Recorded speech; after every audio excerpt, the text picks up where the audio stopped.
Hello friends, my name is Adrian and I'm joined by Jerry, my former high school teacher, and today we're going to be doing a review, reaction, and response to the album BRAT by Charli XCX. What do you know about BRAT and Charli XCX? I've listened to a couple of tracks on Spotify with my daughters. I heard that BRAT became kind of a thing, and also I know that there's some lore. When we did the Taylor Swift review, there was some talk about Charli being super mean to Taylor. Do any students talk about BRAT at all, or no? No. No Discord? Wow. I haven't heard it. I mean, they don't talk to me about that kind of stuff. Okay. They talk to me about history. Yeah, I guess it's not really like history yet. Everything before right now is, but whatever. Yeah, true.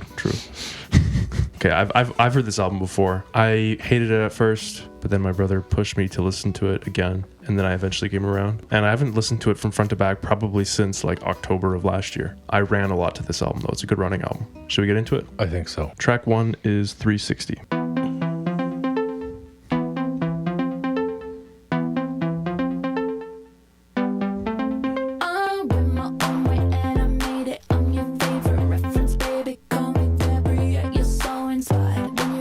As like a synth enthusiast, like this is like perfect for me. It feels more plasticky than than other synth stuff I've heard recently. It sounds very calculated, like not to be mean, but almost kitschy kind of. I could see some Kraftwerk kind of a little bit, like Tour de France Kraftwerk. Nice reference, man. Respect.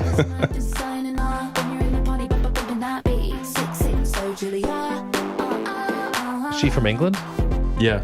Nice. Yeah. I had no idea till I saw like an interview clip and she's British. I was like, wow. Because Madonna does the same thing, but she's not. Really? Really. Michigan, dude. Michigan. Wow. The synth was the synth was different. It hit different. But I want to hear your stuff because that's new to me. You're going to like it because I think it's like succinct. Like it's like songs are very tight. I think the production's good. Like that's simple, but it's catchy. And there's like different elements they bring in. Like there's that one like arpeggiated synth that comes in during the chorus, which is like, yeah. Well, you made the mistake in the beginning of saying you hated it at first and then your brother talked to you and now you like it. So what did you hate about it the first time? I think you could see a lot of stuff online and like, I just was like, this seems like kind of corny. Came in with a bias. Yeah, I came in with like a bias, like big bias. I don't know. That was also like, I think that was the summer where I started getting more into like DJing and I started to appreciate it more because it's just like fun music that you could probably hear at a club. Oh, so DJing actually made you understand the niche for this kind of music. Yeah, like it made me appreciate it more. Would you drive to this? Yeah, I would drive to this, but would you drive safely to this? Yeah. Okay. Not in gridlock on the 401. But it's good for running though. Because like the claps and it's like upbeat dance, you know, it's great for running. I feel you'd run a little funny. I'm picturing little sassy you run. Yeah. Moving on. Track 2 is Club Classics. Right now. It's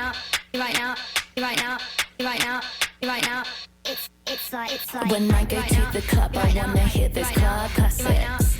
Club classics, club. I wanna hear those club. I like that. The synth coming in? Super full.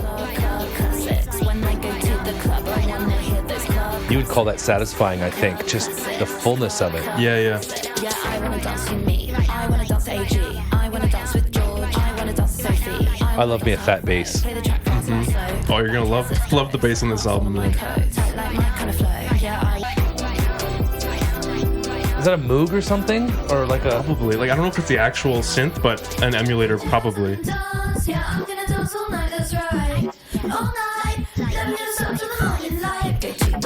Like, that bass is crazy. Is it Daft Punky? It's like dubstep-y kind of. Yeah. You know? But in like a straight-up dance context. I'd have to get back into it to dance like this again. Yeah, it's all-encompassing.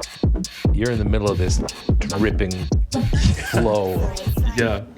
That's the ending. That's a great finish. And I respect I cannot remember, because I'm old, what it's called, but when they start spitting lines like that was pretty good work. To contrast it with Taylor's more, you can tell that she's got a country roots and pop roots. This is really like club, hip-hop, R&B vibe to it. Yeah, I honestly forgot about those synth chords early on in the song. I totally forgot about that. And it was like really pretty changes. Beginning? Yeah, at the beginning.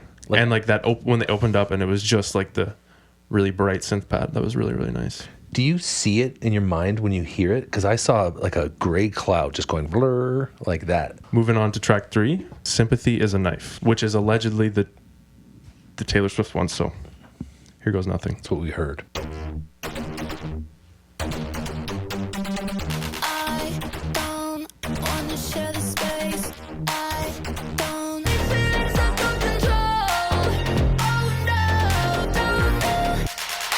Like, this just sounds more insecure and like self-doubt than like hating on her, you know? I was just thinking of how can I describe, I don't like these kind of songs as much as songs about something you're doing. Like these are fear-based or tracks. Yeah, like, yeah. Like Taylor's in this one. They're less exciting. It's also interesting that people with this much power, influence, and reach have these insecurities. You figure you get to a point in life where you don't have them anymore. That's true. They don't. Yeah. The competition never dies, I guess. And it's yourself. Yeah. She's the one that's, I mean, I don't know if something happened, but she's the one that's perpetuating these feelings. But when I listened to this album, like last summer, I had no idea that this was about her. It's only now that I knew this is about her. So yeah, we kind of got pulled into this. Yeah, it came to us. I do think it's kind of ironic that she says that she couldn't even be her if she tried, but she had like the biggest album of last summer. It was like a huge, massive hit, and then she did the deluxe version, which was also huge and had like a bunch of really famous artists on it. But it is interesting. I mean, it is a lot of like self-pity because it's like you are like one of the biggest pop stars in the world. But it is kind of interesting to hear what goes on in the mind of someone who is at that level. I mean, I could have been saying the same thing about Taylor Swift. I don't know. Maybe she just delivers it in a different way that makes me not hate it. I don't know. And I just like the production more. I don't know. I just think it's cool dance production. Yeah, no, I get that. That makes sense. I think it's maybe a predictive problem. Like I've seen TikToks before that say like, I don't know who needs to hear this, but it's okay if you post something that only 300 people see, and then it gets like 1 million views, right, and like 100,000 likes. I'm like, okay, it's annoying, but maybe it's just you just weren't able to predict it, or this nagging self-doubt that we all have about everything. True. We just need to get over it and do our stuff. I mean, it worked out for her, so It'll work out for us. What do you think about the music so far? Because this is 3 tracks in. Is it your cup of tea? Like, I would listen to, I think, honestly, if I listen to it in the car, now that I've listened to it once, I'm like, yeah, I know what this is. I kind of like it. And my daughters would think I was cooler. So I would do that for that reason. But I wouldn't be like, I'm going to go for a run and listen to this. Okay, so we'll move on to track 4. I Might Say Something Stupid. I might say something stupid. Talk to myself in the mirror. Kind of Radiohead chords a little bit. Yeah. These clothes as disguise. Kid A. Yeah. Just to re-enter the party, door is open. Haunted house vibes, too. Mm-hmm. That little creepy, Yeah. drippy. Yeah, for sure. Sometimes you can pick up falsetto outside of the auto-tune. Mm-hmm. Really like that.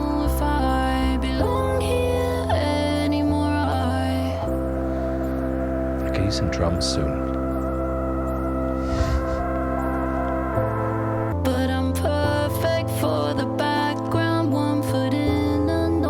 She's kind of addressing what we were talking about, the self-pity and saying that she's famous but not quite, 1 foot in a normal life. Not anymore. Yeah, not anymore. I don't know if she's saying that she wishes that she was or that she wasn't.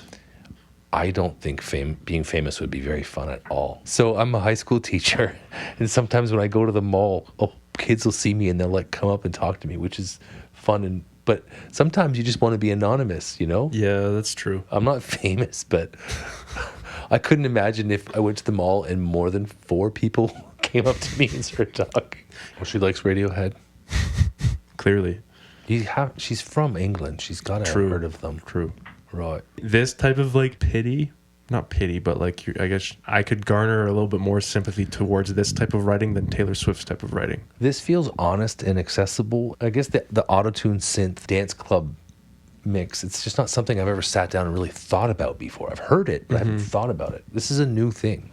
What I find interesting is that it's kind of taking like a lot of elements, because like trap hit its peak like maybe like 4 years ago, like late 2010s and like early 2020s. And it's kind of, this album is kind of taking all the same elements, like the auto-tune vocals, like the flows that are catchy, but they're still fast paced, but they're like melodic, and like the synths and like the fake drums, program synths, and present it in a way that's slightly different. And it's dancier this time. I don't know. I think it's kind of interesting because she's capitalizing on those same sonic elements, but just in like a different.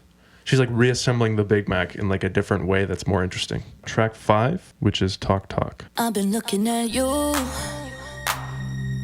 putting holes in your head. About me. Has that high string that like every classic disco song has. But then I felt crazy. And there's like this janky, jangly guitar. Yeah. Loose up top. Yeah, that's, to me that sounds very Daft Punk. Yes. Yeah, you're right. And I'm just wondering what they know. And they're slowing it down a bit. Chimes. And boom. It's very clean. It's very well put together. The synth is really messy, but it's kind of cool. I think she did the talk thing a little bit too long. She could have shortened that and then done the French, Spanish, any language thing. I was getting bored when she just kept saying talk with the auto-tune thing. But maybe she really means it. So the song composition-wise, the lyrics were a bit boring. But totally. But it's cool. That's what it's for. It's just for repeated dancing vibes. And, yeah. But I mean, just coming from like on the way here, I was listening to Cameron Winter, and now I'm listening to this. I think I made a mistake. Next time, I'm just gonna play nothing, because I'm picturing Cameron Winter, and I'm like, hey, do you know that song? What do you think of it? That one to me is like one of the most straightforward like pop songs on the album. That's one of my favorites just because it's like super groovy and catchy, and I love that like high string that they have going through the whole song. And I see what you mean with like it being repetitive, but I mean it's just fun. I feel for the first time musically, I'm showing my age. I'm gonna listen harder for the composition in the next song. That time I focused on the lyrics stupidly. I'm like saying earlier, I'm not gonna focus on the lyrics because they're simple. I'm just gonna listen to music, and here I am focusing on the lyrics. But it wasn't bad. I think I should have probably had a drink in my hand and been on a dance floor, and that would have been fine. That is probably the best setting for this album. But you can't dance too hard with the drink in your hand. Moving on to track 6, Von Dutch. Von Dutch. It's okay just to admit that you're jealous of me. Yeah, I heard you talk about me, just the word on the street. You're obsessing, just confess it, fantasy. That's fun. You're obsessing, just confess it, 'cause it's all A little scary, a little menacing. Very aggressive. Yeah, it's a bit creepy. Eerie. Eerie's the word. Why? Why do you say that? There's that whistle. Oh yeah. It's scary. This song would make me feel creepy in a club. It is like a little unsettling. Like it's like those scenes in the movie where like it's in a club and then something's bad gonna happen in the club. Like someone's gonna get like killed or something. Yes. And it's that. Yeah. And you got synths driving.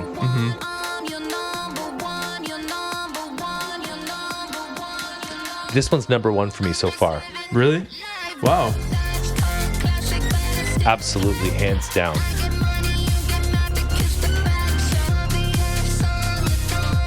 I wonder if that was a dig at like TikTokers. Why? What did they say? Do that little dance or else you wouldn't be famous. Funny side story. My daughters want me to do TikTok dances. They think it'd be so funny. You totally should. I told them that's not cool. Like with them? No. Oh, just by yourself? Yeah. I thought we should do a TikTok dance together. They don't want to be seen with me. This is my number 1 song. I'm going to talk about TikTok now. So, what'd you think of that song? Is that your least favorite on there? It's not one of my favorites, but I think it's a fun song. It's great. Yeah, she's the most aggressive. Like, she's pretty aggressive on that track. Just huge production. I mean, all the songs, like some of the songs have more. Like this one, like Sympathy Have a Knife. Sympathy Is a Knife are just these like songs that have massive choruses and huge synths. It was easy for me to just kind of get into it. The other songs, I think I was kind of tenuous. Like, I'm not really sure what's going on here, but that one was like, yeah, I don't know. I think it really gave me emotions. There's an emotive quality to that song. It was eerie emotion of, it's almost Halloween. We're a week away. So not necessarily good emotions. Oh yes, yeah. I think being that eerie, creepy feeling, I like that. That's why I listen to sad music. That's why I like Morrissey. There's something joyous about hearing creepy, scary stuff and not being scared. Same with horror movies. True. There's a satisfaction of watching a horror movie knowing that it's not you. So this is track 7. Everything is Romantic.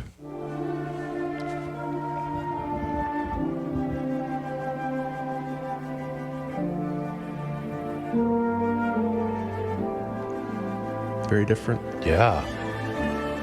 Ooh, I like the strings. I can't pick out if this is real, programmed, or a sample. Bad tattoos on leather tan skin. Jesus Christ on a plastic sign. Harp. Bad tattoos on leather tan skin. Jesus Christ on a plastic sign. All in love. This is like drill. I totally forgot about this song actually. Bad tattoos on leather tan skin. This dropped right after a harp strum. All in love again and again. I wonder if, like, do you think she's singing about Italy? That would make sense. Why? Okay. That sounds just Italian. Capri sounds Italian. Yeah. Jesus on a plastic sign. You see that everywhere in Italy. See. Not that sound. Was that water being poured out? Yeah. Italy. Right. C. A Vespa. Oh, yeah, okay, that was the name drop. I almost feel like it took us way too long. Me especially. I was second guessing myself. Oh, robots. I love robots. I also love when they say again instead of again. Is it a British thing? Yeah. Like The Cure does it too. Again. It's just right to me. I like this track too. The last two woke me up. Yeah, I felt like I was in a bit of a slumber. This is great. Like, I really like this. Yeah, it has a nice mix of like atmospheric and like groovy. And the horns, the strings. Oh yeah, The wind instruments. Her voice was great. There was some natural. There was some synth. I really liked that one. The first couple, I was like, oh, this is... But what did you like most about that song, my friend? I think I liked the little background vocal that was like everything is that echoed it. And I liked the part where it was just like the kick and her singing that. I totally forgot about that intro, honestly. It lulled us into this like safe, happy place. And then there was this massive harp strum. And then... Yeah, that's true. And I did like the lyrics. I mean, it paints a picture. A picture of Italy that we got within a minute or so. The only thing that would have made it sooner for us is if she's like, this song's about Italy. Anyways, that was track 7, so I guess it's halfway, so it's snack time. So for snack time today, I bought 3 Farmers roasted fava beans, and they're a zesty cheddar. And because we're listening to BRAT, and the album BRAT talks about sassy or inspired sassy women, around the same time I became a zesty man. So I was wondering where that was going to connect. And also, like, I feel like you've been skewing bougie lately. So I thought if I buy something called fava beans, then I can bougie it up. And here, try them. Tell me what you think. I don't even know what a fava bean is. It's a type of bean that very few, only elites like you and I have. And they're zesty. Well, actually really good. Are really good. What's on your TikTok feed? So you're never on like the For You page? Yeah, I'm on the For You page. But what? It's like other teachers? No. Teachers. Like dads? Like what do you mean? Here, let's look. We were going to talk about what we were listening to this week, but this is just as exciting. So I'll open up TikTok. Here's TikTok. So I go to my FY trailer, about trailers.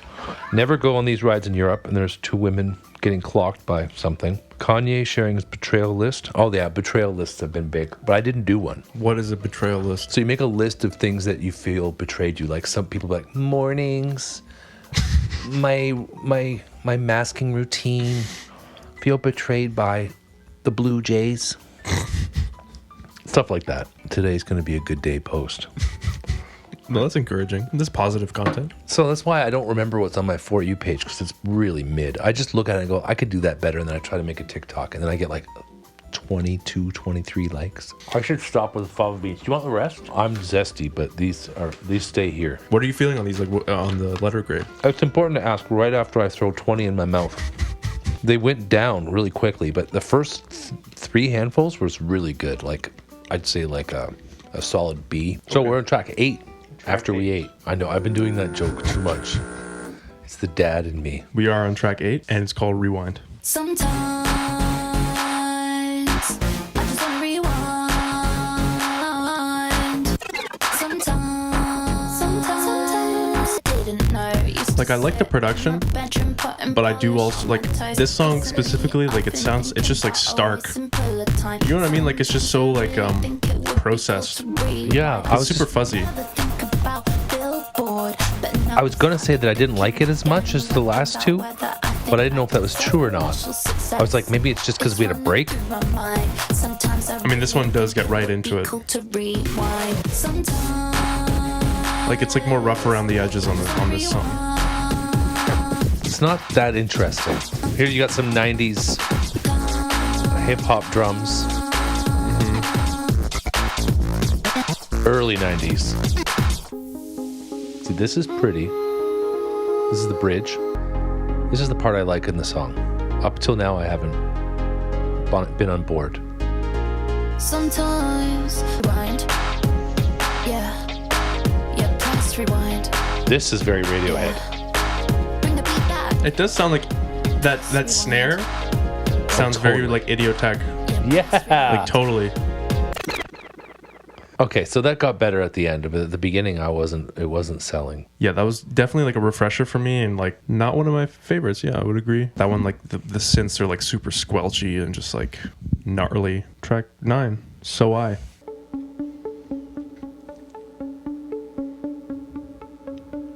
Always on my mind. Every day, every night. Your star burns so I like- bright. Why did I push you away? I Vocals are low in my ears. You had a power like when I'm on stage sometimes. So pretty. Like a classic Say that I pop sing in these chord progression too. left behind. And I know you always said it's okay to cry. I love that like plucked synth. It's really nice. You're a hero and Almost like a artificial guitar or something. I could not have given words to that, but I know what you're talking about now. Well described. Oh, I think I know what this is about. So there's this producer, Sophie, who died. She was young, and she was friends. I'm pretty sure she was friends with Charli. Oh, that makes sense. So she's singing about "Got a Call on Christmas." I'm assuming that's about when she passed. There's also a song on the Caroline Polachek album that's allegedly about Sophie as well. Really? Yeah. What I liked so much about that song was the way the vocals seemed to come from the bottom and well up. I don't know what I was listening to or how it's done, but it was different. Totally. I just realized who it was about near the end. And I could be wrong, but I'm pretty sure that's what it's about. It's a nice change of pace also. Track 10, Girl, So Confusing. It's so confusing sometimes to be a girl.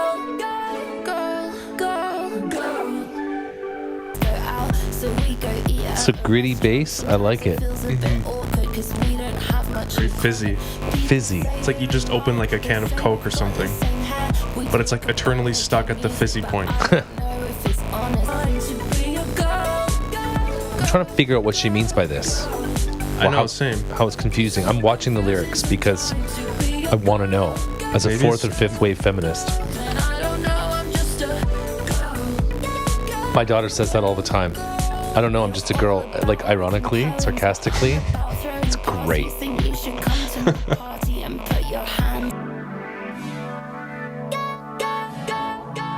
That's cool. I regret not paying more attention to the lyrics. I tried for a bit.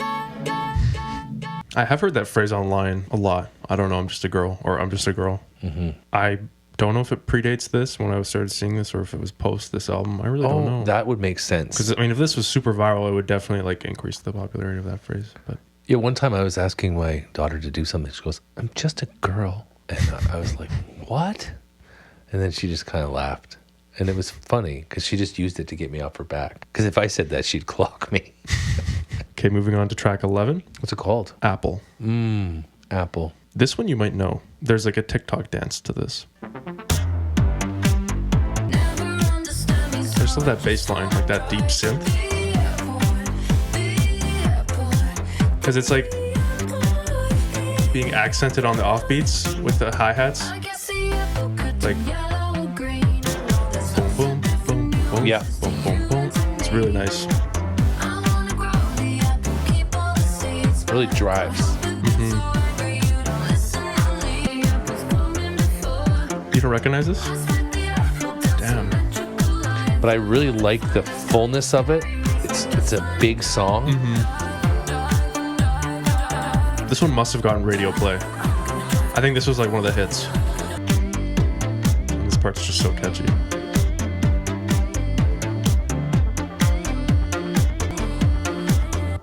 That song had a lot of power to it. That's probably one of my favorites. I know it's the hit, Call Me Basic, but I think it's just fun and it's well produced, and that bass line is so groovy. Well, songs don't become a hit for no reason. It's true. It's true. We learned that with Taylor last week, or we knew that going in.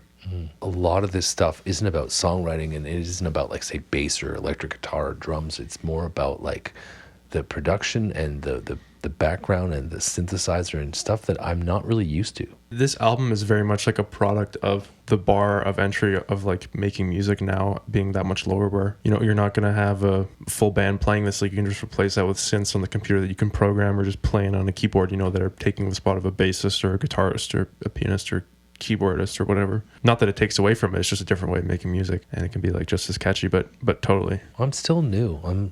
I'll keep my ears open. But like, your cup of tea is more like real instruments though. It was like in the 90s, but that really stopped in the 2000s, kind of. True. So I got used to it, but this is more full. This is like almost all of it is. So this is track 12, B to B, back to back, just in case. That feels like mansplaining. Like the bass is like a stormtrooper blaster or something, you know? Well said. I like that.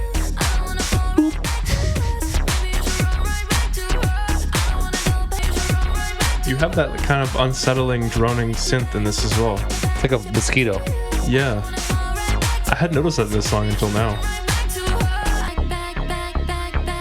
This feels like something Peter Griffin would do in Family Guy. Just say back 87 times. This is nice. I like this. I do really love the drum pattern on this song. Great. And the back is fun. Like, I actually like it. It's like skipping on a record. Which is how it feels if you go back to someone over and over again. True. What an image. The auto-tune was the falsetto at a couple points early on in the first chorus. I do think that one could probably be grating if you listen to it like back to back. Oh, I like what you did there. Track 13 is Mean Girls. Yeah, it's 2 a.m. and she's out there in a sheer white dress, wearing last night's makeup, all coquettish in the... This one's for all my bad guys. That's an aggressive synth. This one's for all my break your boyfriend's heart girls. Nice beat. For all my tearing shit apart girls. This one's for all my mean girls. Like, I could totally see the mass appeal for this album with this song alone. This one's for all my break your boyfriend's heart It's like an anti-bully campaign almost. She's describing like a very specific girl here. Lana Del Rey fan. That's rich. I think like I forgot about this part in this song. I always went back to this specific part. It's so like dissonant chords and It's just so groovy. yeah, it's all over the place. But it's not sloppy. It's like saloon piano. Better. Yeah, with the claps. It's like a robot doing saloon piano.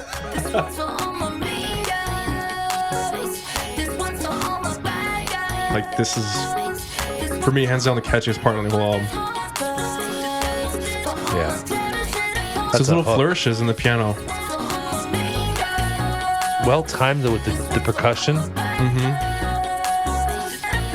There's almost like a beatbox happening with the...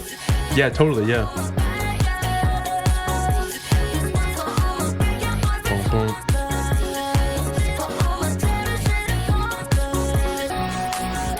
This feels pro Mean Girl, I think. Yeah, I mean, I think it fits with the sassy vibe of the whole album, for sure.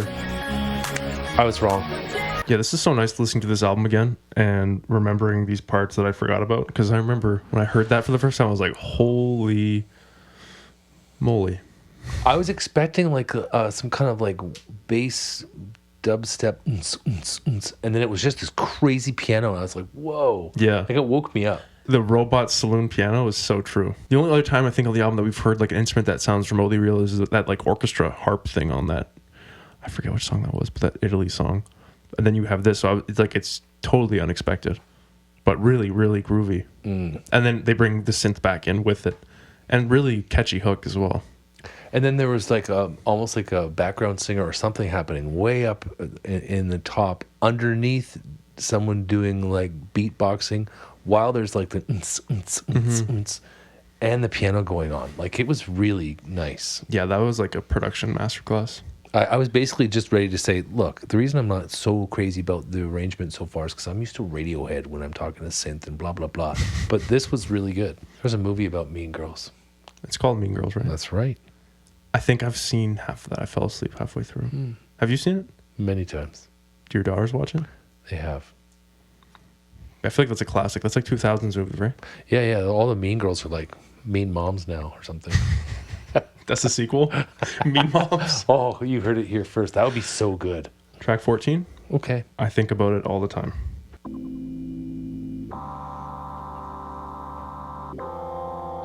I think about it all the time, that I might run out of time. Standing there. This is a fun musical arrangement. I do see some Kid A in this. She's a radiant mother and as he's well. a beautiful father. And now they both know these things that I don't. Really interesting song about the prospect of parenthood. That's what it is? I think that's what she's talking about if she runs out of time. Yeah, I thought it might be. I'm so scared I'm missing out on something. So we had a conversation on the way home. Should I start my birth control? Because my career feels so small in the existential scheme of it all. I was going to say this feels existential. I should have said it before she said it, the word existential. Dang it. I didn't want to like pollute the song with my words. I think about it all the time. Dude, because before you said baby, I was going to say it feels like she's having a little bit of an existential crisis, like wondering how long life's going to be and what she's going to do with it. And then you said, oh, I think it's about a baby. I'm like, oh, okay, cool. Well, because she's talking about how she went to see her friends in Sweden and they have like a baby and they're married. And I mean, I think she's in her 30s at this point and she just got married. But I think she's like, I think I might be running out of time. Like, would having a kid give me that much more purpose and make it new again? But would it also take away my freedom? So it's probably all the natural thoughts that go through. I mean, I'm not a parent, but I'm also like approaching mid-20s. So That's so tough. And we've shifted everything back, right? Like I got married at 28, I think. But like, and to get a career and get everything going, you're probably right 30 something before you feel like not even settled, but just like in a place where you can start moving in a direction away from, I don't know. I mean, yeah, I couldn't even imagine having a kid right now. Like that's like years down the line for me, you know? So I kind of get this. I'm like, I mean, not that I'm running out of time, but like it's definitely interesting because it's like, would it make you lose all your freedom? Should it happen sooner rather than later, you know? So it's like a thought-provoking song. I mean, she was really vulnerable there. Like she's basically saying, I'm becoming an older woman. I'm wondering if I should have a kid. Yeah. Do. Like, I see it because it's like, at what point, if you're living like this pop star life, do you just like sacrifice that for a little bit to have a kid, and like, because she said that her career feels so small in the grand scheme of things. So my plan was to become a professor and teach teachers how to teach, like be an education professor. But as soon as my first kid came along, I was just like, no, I'm not spending time in school. I'm here. So I just threw away that career dream. But I mean, I'm fine with it. That's the existential part of it. You just have to pick one and then go down that path, the fork in the road. If I were to do it all over again, I probably would have had him a little bit earlier, just because I felt greedy for waiting. Like, why did I do that extra 2 years without my first kid? Oh, did I really have to find myself by walking or doing this or building this car or whatever? Interesting. Well, here she's really putting herself front and center with this as her lyrics as well. True. And her vocals were probably like the least treated on this song. They're breathy. Last track, 365. 5 more. She's really smart. I gotta stop doing the fake British accent. I'm sorry. So annoying.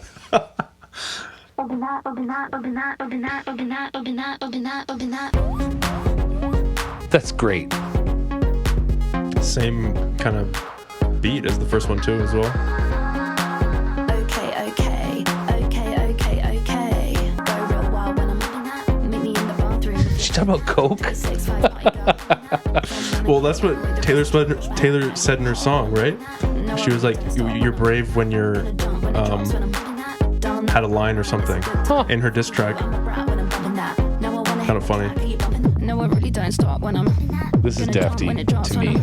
Down 999, it's a good time. Who the fuck are you? I'm a brat when I'm bumping that. So spacey. That must be the coke. The sound design in terms of the synths on this has been incredible, though. Yeah, this is like angry part of a video game. You're trying to finish a level. This feels very Japan, 1983. It's very specific year. Yeah, but I'm right. I stand by it. And the repeat of the chorus happening now, it's like haunting me. Okay, so I'll let you go first because I've been talking way too much this album. It's just a different take on the first track with some different sections, which is fun. What's not fun though, as a dad, talking about cocaine use. Like, I don't want my kids to be like, oh yeah, she's cool, I want to snort coke now. But yeah, that song was probably the most complex synth-wise, right? Yeah, there's tons of different things going on there. Well, thank you for introducing me to that album. I really liked it. Yeah, what are your takeaways? My takeaways were, it's bold. I like her songwriting better. I like her style of singing better than a lot of other people doing the same stuff. It was new for me. I wouldn't ever listen to stuff like that normally. Little snippets with my kids who like that, and like SZA and Cardi B and Ice Spice and that kind of stuff, right? Yeah. So I got bits of that. But it was good to listen to the whole thing front to back. I respect her. I think it's just like a really fun pop album. Like, that's like a pop album I would listen to, you know what I mean? Okay. There's pop albums that are kind of like meh, like Showgirl or whatever. Because she has some songs that are kind of just like surface level, but they're also catchy, and like I find the production fascinating because like the sound design is just so crazy with the synths. Like, it's like super calculated, super complicated, but also catchy at the same time. But then also there's songs that are super vulnerable, that are relatable, and they actually feel real. And she is a huge pop star, but she does do a better job at garnering some of that sympathy for her, because it's like less about being a pop star, but more about being a person, which I find more, That's a good call. I don't know, interesting. Yeah. Relatable? Yeah, relatable, yeah. So like now the rating system, right? Yeah, our arbitrary rating system. It's kind of arbitrary. I liked that better than Taylor Swift. So what do I give Taylor Swift? A C? So this would be like B. For me, it's like a B+ or A- in between that range. Because it's like really catchy, but it's not something I would listen to like consistently all the time. Because it's like, you have to be, for me, I have to be in like a certain mindset to listen to it. Like, it's great for running, but it's not like an album that like consumes you while you sit down and listen to it. You know what I mean? Like, It's more something like, it's like an active album, like where you're doing something, like it's like a party or a run or a workout or something for me. Driving on the 407 at night. Yeah, or driving. Yeah, exactly. But not in gridlock. Yeah, So, I appreciate it for what it was, but I wouldn't say like, oh, I like it. Yeah. I'm not there yet, but I mean, I appreciate it for what she did. And we talked a long time about one of her songs. That's pretty cool. It's true. Thank you for so watching. much for joining us. Yeah, that was Brad. Thanks That for was watching. Until next time. Till later. See ya. Be sassy.